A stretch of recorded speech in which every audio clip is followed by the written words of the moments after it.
Bonjour, voici un petit tour d'horizon de l'interface de la Huawei Watch 4. Donc là, on voit les cadrans. Donc si je swipe vers le bas donc pour afficher ce qui est en haut, j'ai quelques raccourcis rapides. Donc ne pas déranger, le mode sommeil, la lampe torche, trouver mon téléphone donc pour faire sonner le téléphone, une alarme, rester l'écran allumé, mode silencieux, mode son, le Wi-Fi, paramétrage, Link plus dont j'ai déjà parlé dans d'autres vidéos pour faire le lien avec d'autres appareils Huawei, le mode avion, drainage après avoir fait une session dans l'eau, et le mode ultra pour la batterie. Donc ce qui est intéressant, c'est que je peux faire modifier, donc enlever les choses que je n'utilise pas et faire potentiellement ajouter. Voilà, donc là il reste juste écran verrouillé. J'ai pratiquement tout sur cet écran là. Donc vers les bas, c'est les notifications. Voilà. Donc là, voilà. Ça c'est l'installation, ce que j'ai fait, etc. Donc ça c'est pareil un petit peu sur toutes les watches. Si je vais sur la gauche, donc en swipant vers la droite, j'ai un Huawei Assistant, donc qui permet en fait d'avoir quoi? Un lien vers l'assistant vocal, la météo et aussi la partie sieste qu'on peut paramétrer ici. Voilà, donc vous voyez, sommeil, sieste, voilà. Et on peut même, les programmes pourraient apparaître ici en fait, des programmes d'entraînement de l'application Huawei Santé. Voilà. Ici sur la molette, hein, si j'appuie, j'ai toutes les applications.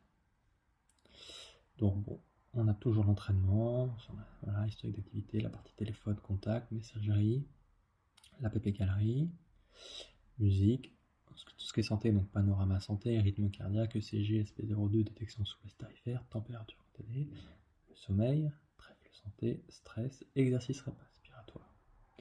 Donc je ne vais pas aller en détail, mais sachez qu'avec cette version, côté sommeil, on voit beaucoup plus de choses, alors qu'avant on voyait que ça, et ça il fallait voir sur le téléphone. Maintenant, on peut voir un petit peu plus.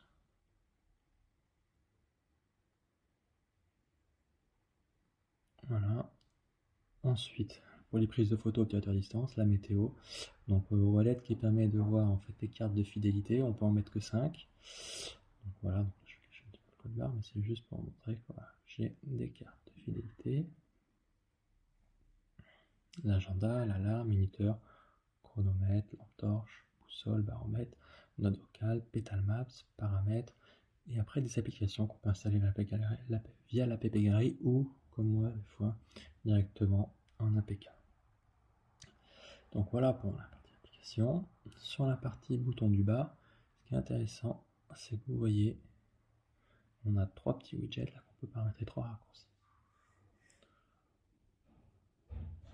Donc justement, je vais maintenant vous montrer un petit peu ce qu'on a au niveau du paramètre. Parce qu'on en a beaucoup, hein, sachant que c'est une montre connectée, enfin autonome, donc il y aura pas mal aussi de paramétrage par rapport à ça. Donc là on avait le compte Huawei. Hein. Donc justement la partie Wi-Fi, Bluetooth, donc ce qui est bon à savoir c'est que par défaut, quand elle est en Bluetooth avec le téléphone, bah, le Wi-Fi n'est pas utilisé que si nécessaire de transfert de fichiers, par exemple en mise à jour. Voilà, donc réseau de données mobile, donc pareil, c'est mieux qu'en carte SIM. Paramètres de qualité, donc on a le NFC. Voilà, on peut mettre au wallet en paiement par défaut, donc moi en paiement j'ai pas de carte, donc je peux pas savoir si ça fonctionne. Donc cadran et accueil, donc la partie cadran de montre, ça, il n'y a rien de particulier.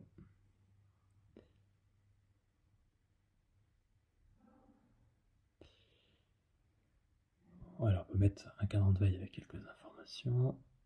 Ce qu'on appelle statut des bâches, tâche en cours, ce que je vous montre en quelques photos, c'est sur, par exemple, quand c'est en charge, sur les modes d'entraînement, on peut avoir une petite bulle en haut qui s'affiche sur la montre, qui permet en fait de faire autre chose, mais après de revenir sur la tâche en question. Le lanceur, bah, c'est pour changer Mode d'affichage d'application en lisse ou en grille. Bon, moi je suis plutôt lisse, mais bon, par défaut c'est grille. L'assistant 2D, donc ce que j'ai montré tout à l'heure, quand on swipe vers la droite, côté gauche de la montre, voilà, qu'est-ce qu'on peut avoir. Donc les cartes, donc ça c'est quand on va aller justement, c'est du côté droit de la montre, parce qu'on va swiper vers la gauche. Et donc là justement, voici toutes les cartes qu'il peut y avoir. Donc normalement, je crois que je les ai toutes sélectionnées. Ouais. Si je fais plus, vous allez voir ce qu'il y a. Donc elles sont toutes ajoutées. Donc voilà, donc c'est un truc à widget, donc c'est quand même très intéressant. Donc je vous montrerai après. Enfin, je vais vous montrer maintenant. Donc là, voilà, c'est tout ce qui a été qu'on peut paramétrer. Voilà, donc si je continue encore sur le paramétrage.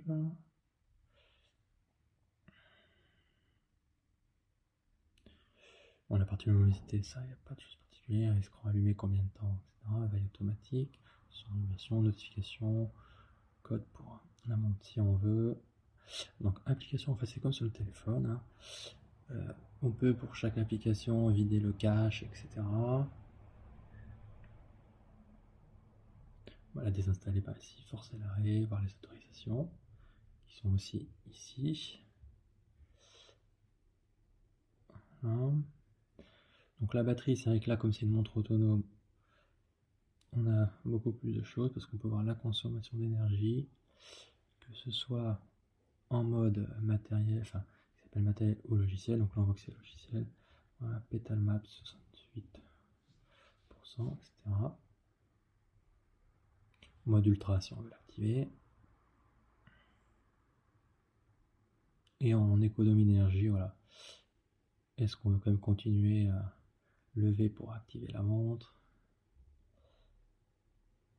Donc, sécurité privée, c'est ici, voilà, on peut gérer tout ce qui est contact d'urgence, etc. pour la fonctionnalité, ou en cas de chute, ça appelle contact d'urgence.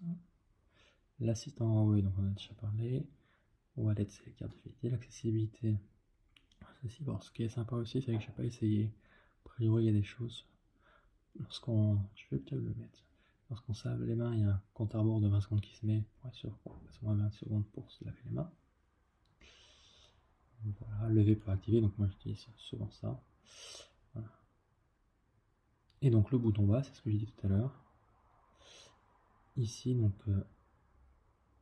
on peut changer ce que l'on veut mettre. Entraînement panorama sur tes téléphones, bah ici, voilà. Je peux changer déjà l'ordre. Et si je vais dans l'entraînement, je crois que voilà, je peux choisir à la place toutes ces choses là. Voilà, donc si j'utilise les notes vocales, je vais les mettre, une application. Ensuite, les paramètres d'entraînement, donc ça c'est classique. Bon, système est mis à jour.